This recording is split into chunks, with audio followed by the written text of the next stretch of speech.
Carissimo Presidente, non possiamo aspettare il nuovo assessore perché dicembre sarà già troppo tardi.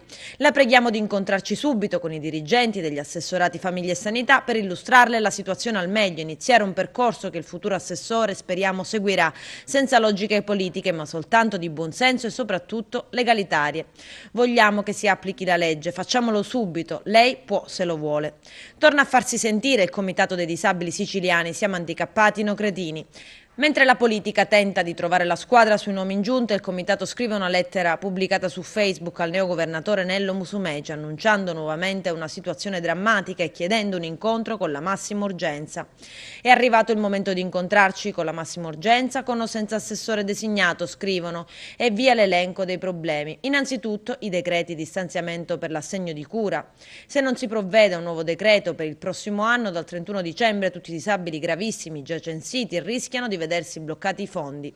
Lei, sottolineano dal comitato, potrà immaginare cosa può voler dire per famiglie molto spesso sotto la soglia di povertà dover aspettare mesi e mesi e dover comunque pagare l'assistenza senza avere la possibilità.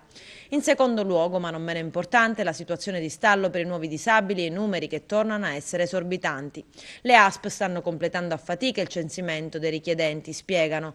Lei non ci crederà, ma il numero dei censiti positivamente vi farà paura.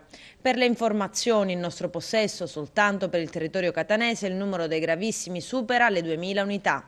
A Palermo dovrebbero superare tale cifra. Si immagina su tutto il territorio regionale il numero complessivo? Le ASP, prosegue la lettera, hanno lavorato senza sosta e non senza problemi, errori, interpretazioni singolari a causa di un decreto fatto male e senza indicazioni chiare per cercare di completare la mappatura, ma non avendo un interlocutore chiaro, deciso una figura di raccordo manageriale seria, non riescono di fatto a capire cosa devono fare. Sa cosa sta causando questo caos amministrativo? La paralisi.